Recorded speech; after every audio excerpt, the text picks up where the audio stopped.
Welcome to the Punter. The Premiership is back. I'm Flash Gordon Watson and I'm joined today by Statsman Chrissy Graham and the Bet Butler himself, Nigel Seeley. First of all, first game of the day will be Tottenham versus Chelsea at White Hart Lane. And Chrissy, what a game to get us underway. Oh, fantastic, and so many, wee subplots here. Villas-Boas, of course, taking on his old side. He'll be desperate to get 3 points here, but I think he might come up short. Do you, are you landing on the side of Chelsea, or is it a lay of one of the others? I think we're looking at a draw here. The 2 games last season were draws. I think you have to be really impressed with Chelsea so far this season. That sort of attacking triumvirate, Mata, Hazard and Oscar have been absolutely gorgeous to watch. Spurs, after that wee blip in August, really getting it together here. I think there's positives on both sides, but I can see a 1-1 draw here. OK, well, we'll go over to the Bet Butler and we'll see exactly what the standings are on the odds. Bet Butler? Yeah, it's a very, very difficult game for bookies to call and new punters to call as well. The marginal favourites, though, despite the trends, the history, all the kind of stuff, is Spurs here, surprisingly. Every game this was an away win for the stats. You look through back all the years, it was always Chelsea that go to White Hart Lane and win, but that's not sort of the case in the last 6 years. The last 6 times, Chelsea haven't won it. There have been a lot of draws, as Chris pointed out there, and the draw is very short, 2-1. You would expect that to be around about a 9-4 or a 5-2 shot. Bookies are being very, very careful of the draw. I think the draw makes some value, but I think your better way to play is on the correct scores, which will come on in a minute. Spurs are 8-5, Chelsea are 9-5. Not much to split it to 2, but the draw a 2-1 shot and a worthy favourite. Very, very short, but it's short for a reason. Thanks, Nige. I look at that and I think that if Chelsea are going to attack, then the counter-attacking style of Tottenham may well come into play, and 8-5 is good value. Yeah, definitely. I think I'm looking at the draw here. Just a couple other stats I meant to mention. Spurs haven't lost a London derby at White Hart Lane since 2007, over 5 years. So, but historically, Chelsea have got a great record against Tottenham in the Premier League. Spurs just won 3 times at the last 40. But like Nigel says, in recent times, they've actually struggled against Spurs.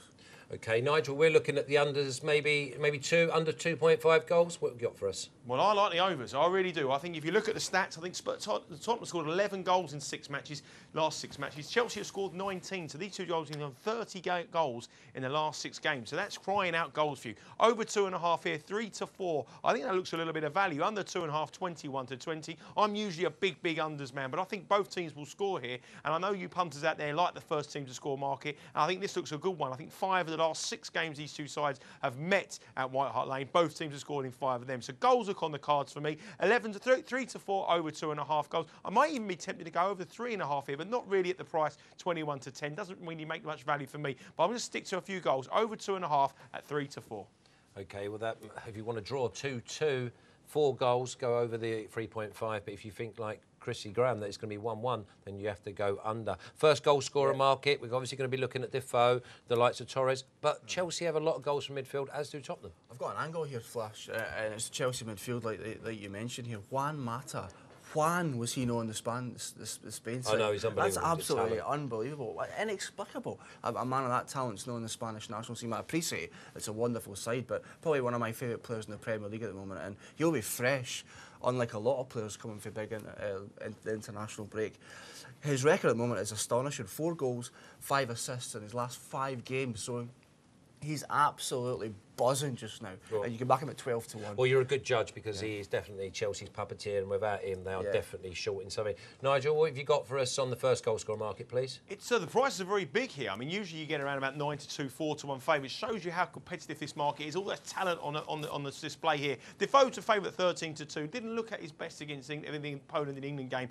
He's a 13-2 shot favourite. Torres is the favourite. Chelsea at 7-1. I'd never back Torres away from home. I think he gets most of his goals at home. Adebayor, if he comes back at 7-1, and there's the man Hazard 9-1. I concur with you guys. I think Hazard looks a decent bet, but I'd be much better off to back him to score any time rather than score the first goal at 9-1. To score at any time, he'd be around about a 15-8 shot. I think that probably is the way I play it, because I think it's very hard to pinpoint one of these talented players, and these are only 6 of them. There's a whole host of them on the pitch. There's 20 of them to choose from. So Hazard at 9-1, but better off for me to score any time around about 15-8, 7-4, that kind of price.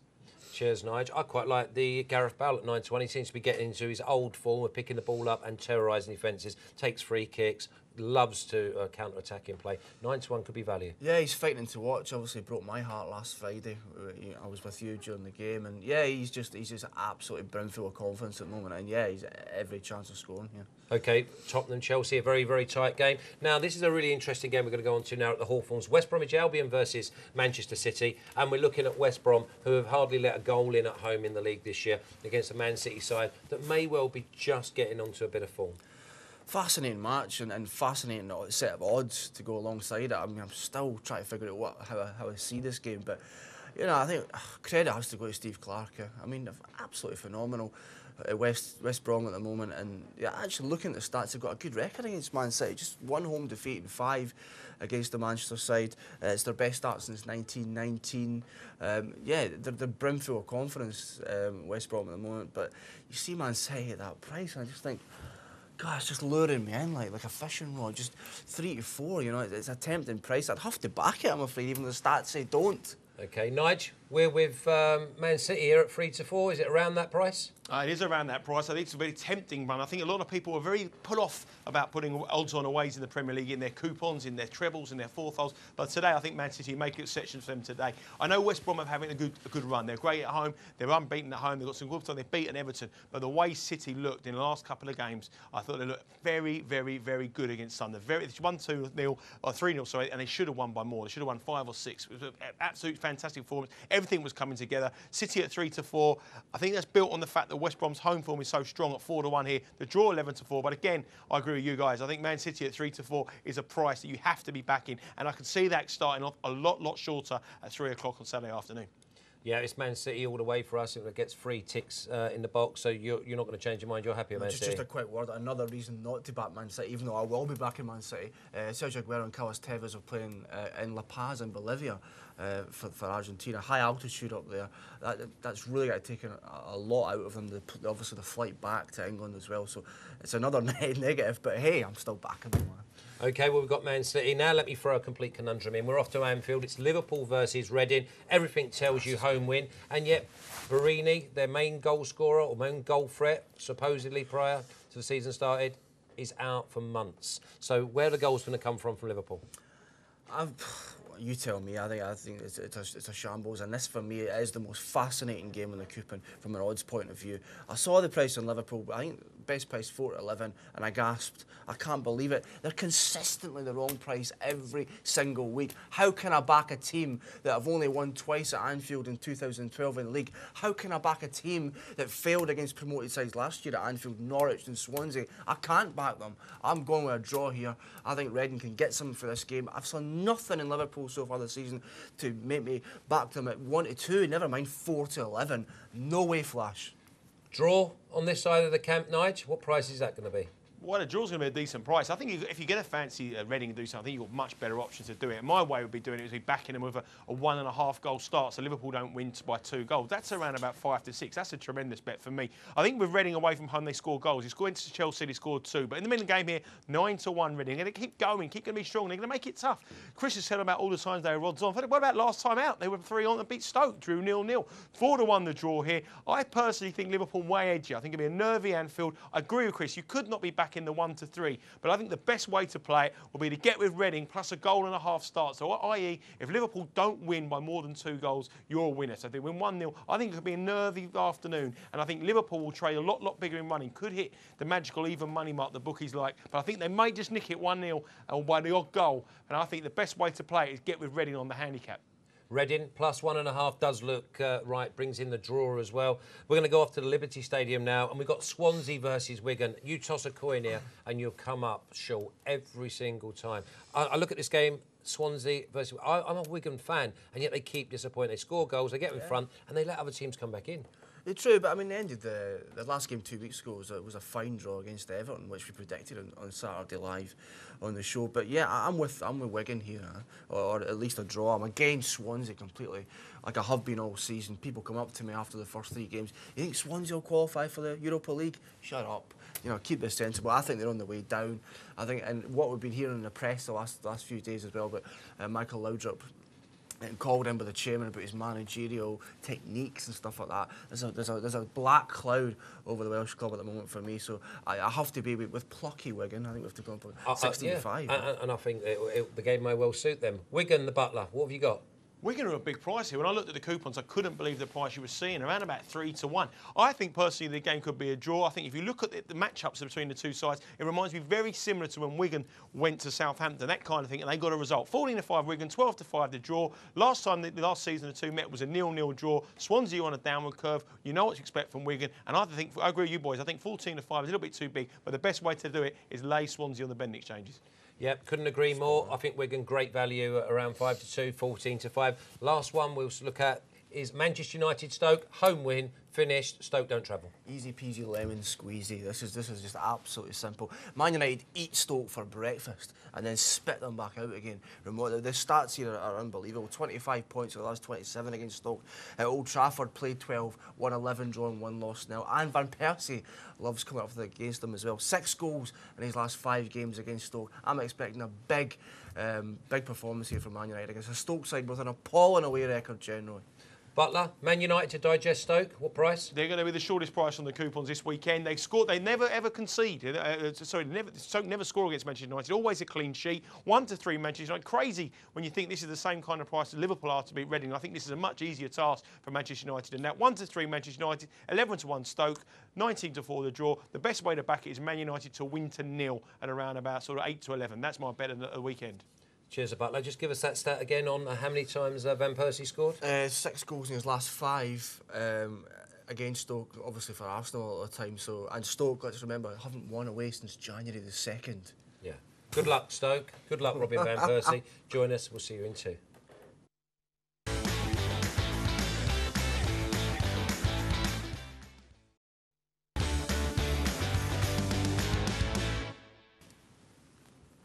This is the Punter going through all the Premiership games. I'm Flash Gordon Watson and I'm with Chrissy Graham, our resident statsman, and Nigel the Bet Butler, our resident bookie. Now we're going to go to Upton Park, West Ham versus Southampton, and for me this is all about Jarvis versus Danny Fox and Andy Carroll versus the centre-halves. If Jarvis and Fox are matched up, this is a massive home win for me. I agree. I mean, I think West Ham are a very generous price here. Southampton seem to be inflicting a lot of self-harm upon themselves this season. We saw 3 on goals, which is the same number as the 19 other sides combined in the Premier League this season. They've been behind in every single Premier League game this season, lost their leads as well. Yeah, for me, West Ham, such a strong physical presence, having a good start to the season. I think they're in the top 6 at the moment. I think reluctantly, because I like Southampton, I can see West Ham steamroll them here, being too physically strong for them. And I think 10 to 11 is a very generous price. West Ham to outmuscle the Saints, Butler. We're going to get rich? Yeah, I think you are going to get rich. I think it's the view coming from here as well. I think West Ham's home form has been very, very good this season. Last season was all about their away form. This is about their home form. They're looking good. They're looking strong. Southampton away from home lost every single game they played. 10 to 11 West Ham, I think, and the fact that you're tipping against them, Flash, that tells you something. They got no chances. Every week you come on here with your old Southampton sunglasses on, giving it all the Southampton view. 10 to 11 West Ham today. And the fact that you're going against them, that must mean something. So that means they should be around about 2 to 1 on as far as I'm concerned. But West Ham 10 to 11, that's a great bet for me. Draw 11 to 4, Southampton 18 to 5, and I got a feeling that both teams will score in this game. I think Southampton score lots of goals away from home. Their style is to attack, but they concede so many. I think both teams are scoring a high-scoring game. I can see West Ham winning about 3-1 or maybe even 4-1 at a big, big price. Yeah, well, let's hope they don't bully them too much. But I must emphasise that if you see Jarvis versus Fox as a complete matchup, that's right winger versus left back. Saints defensively are not at the races at the moment, and Andy Carroll will have a complete field day. Comply? Yeah, I mean, Danny Fox, a dodgy couple of games, a bit harsh. Scotland generally a dodgy couple of games. And Matt Jarvis has done quite well. Yeah, since he did the ammunition for Andy Carroll. We're going to go to Craven Cottage. Fulham versus Villa. We say on the air every week, we do not oppose Fulham at home. Any reason why we should this week? Not one iota. This, for me, is the game that gets me excited. From a betting point of view, I'll be lumpy on Fulham tomorrow for many reasons. Even though the stats are kind of against it, Fulham have the 1-6 against Aston Villa. But the fact, just 2 defeats in 13 at Craven Cottage. You look at the Aston Villa squad, originally the 24-man squad, and you think, I'm not sure about who he is. Then you look at the first 11, and you're still saying, who's he? You know, there's a lot of weak links in that first 11. It's a lot of young, inexperienced, fragile players. For me, it's a fragile team. I think that they could be in trouble this year. Butler, we're not going to go against Fulham at the Cottage again. What price? Well, they have been everyone's bet. I mean, everyone you speak to has said about Fulham. Everyone they've talked about the Whisky Cooper, everyone's saying their best bet. I think it's the first time that bookies have actually given some credit. They're usually starting odds against in games. They said it'd be about 11 to 10. They've gone odds on, but they haven't gone short enough. This is the problem that bookies make. I make Fulham a good 8 to 11 chance to win this game. They're 5 to 6, which means one thing: value. 5 to 6 here. Fulham 12, 13 to 5 the draw, and 15 to 4 Villa. We know how strong they are at home. Only one defeat this season. That was against Manchester City, and they played very well in that game. You know, an 87th minute winner for the champions. But 5 to 6 Fulham, the first time they've been odds on against this crop of teams, the sort of lesser crop in the Premier League. When people have been making a lot of money at Fulham at home, but the bookies haven't gone short enough. They should be 8 to 11. I think they'll be everyone's bankers. I think they'll be heavily backed, and I think the bookies will be saying they'll be cheering Villa this weekend. This will be the bookies' worst result, I think, this weekend. Well, we don't mind that as long as we get it right. Fulham at home, just don't oppose. Even if they get beat one week, just continue. They are so strong. At the Cottage, we're going to go to Carrow Road. Norwich versus Arsenal. And again, eyes closed, it's Arsenal away win. Oh, it's Arsenal all the way here. You know, Norwich, you have to seriously fear for them. They're not scoring many goals. They're conceding by the bucket load. Arsenal with that wonderful attacking prowess in their ranks. I think Butler will take us through the odds. And the win-draw win odds, none of the odds appeal to me. To be honest, if I was looking elsewhere, I'd probably over 3.5, because there's been 25 goals in the last 5 Norwich-Arsenal games. Goals galore. We saw that in the last time. They played 3-3, wasn't it? Yeah. Paul Lambert's Norwich, who I don't think the current Norwich side are quite as strong as them. So for me, it's Arsenal here, but the price is a wee bit too prohibitive. Can we get any value out of Arsenal this weekend, Butler? Well, I think they're a hard bit of value. I think the prices I've seen are around about 8 to 15, 4 to 7, that kind of price. Yeah, the best price 4 to 7. I think it's too big. I think Arsenal should be around about 2 to 1 on shot to win this game. I think they will win the game. Norwich are 11 to 2. The draw 7 to 2. I can't make any case whatsoever for Norwich at all. Not even a draw or whatever. I think it's going to be lots of goals. Chris's point about the 3.5 goals mark, great stat. Norwich have 5 of their last 6 games have produced more than 3.5 goals. There's goals whenever Norwich play. There's goals at Carrow Road. Arsenal will Norwich try to go and play football against Arsenal, and that is one thing you cannot do against the likes of this Arsenal side, Carzola and all. I think Arsenal will run riot. 4 to 7 is a professional's bet. It's not a bet that somebody out there will have £7 or £4, but all the serious punters will be having £700 to win 4, £350 to win 2. But Arsenal will be backed. They will win, but 4 to 7 may be a little bit too short for you, the average punters out there.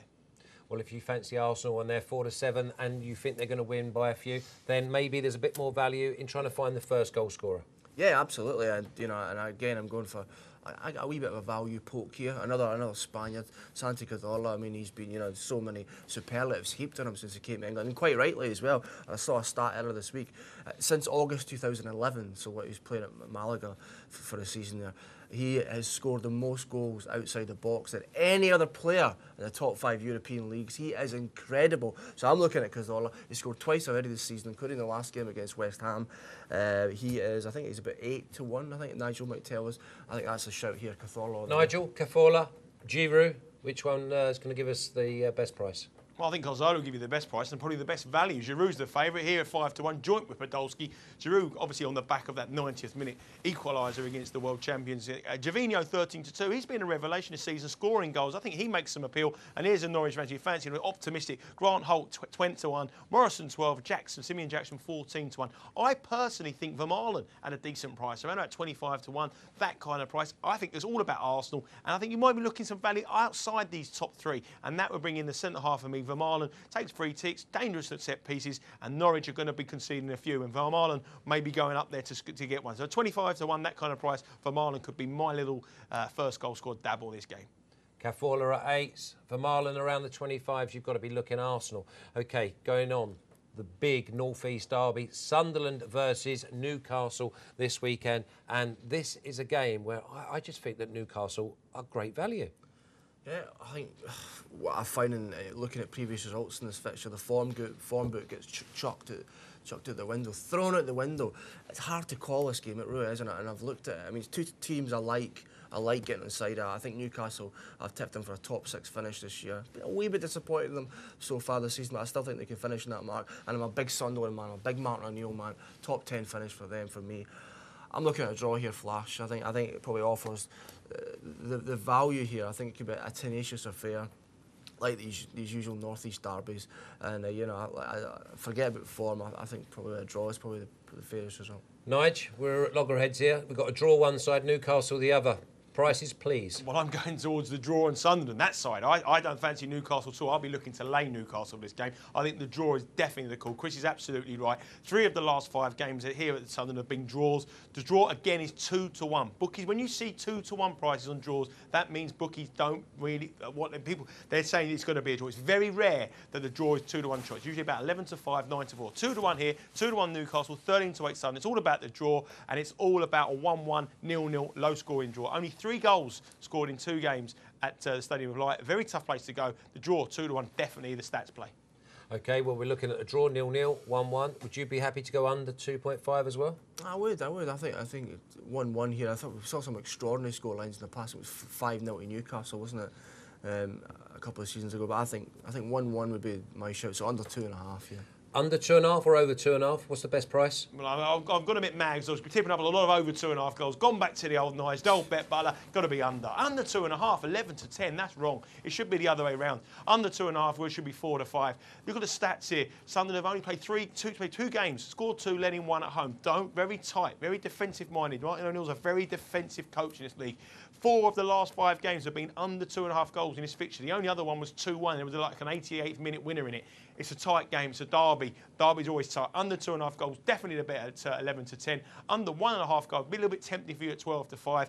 Under 3.5 goals, 14-5. That should be the other way around. But under 2.5 goals, definitely the bet for me at 11-10. OK, and last but not least, we're going to go to Loftus Road, where it's Queen's Park Rangers Everton. And for me, this is the best value for a home team.